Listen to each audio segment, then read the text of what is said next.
Welcome to MBTV news. Jaggayyapeta municipality చరిత్రలో కనీవిని ఎరగని విధంగా ఏకకాలంలో 100,67,41,317 రూపాయల నిధులతో అభివృద్ధి పనులకు శ్రీకారం చుట్టనున్నట్లు స్థానిక శాసనసభ్యులు శ్రీరామ్ రాజగోపాల్ ప్రకటించారు. ఈ చారిత్రాత్మక ఘట్టానికి సంబంధించి మున్సిపల్ చైర్మన్ రంగాపురం రాఘవేంద్రతో కలిసి గురువారం ఏర్పాటు చేసిన పత్రికా సమావేశంలో ఆయన వివరాలు వెల్లడించారు.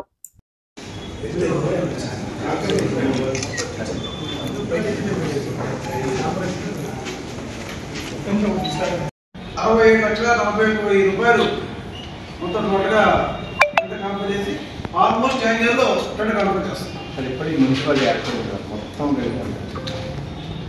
అంటే మున్సిపాలిటీ ఎక్కడైతే బాగా వాటర్ సాగ్రేట్ అవుతుందో దాన్ని పూర్తిగా తొలగించి సాగ్రేట్ చేయడం. అదే డిఎంలో కూడా ఎర్రకాలం చూసేసి పెట్టాం. అదే ఇరిగేషన్ కూడా ఎర్రకాలం కూడా సరిపడ్డారు. ఎక్కడైతే ఆక్రమణ తొలగించేసి భవిష్యత్తు రాకుండా సంబరం అయిపోతాం.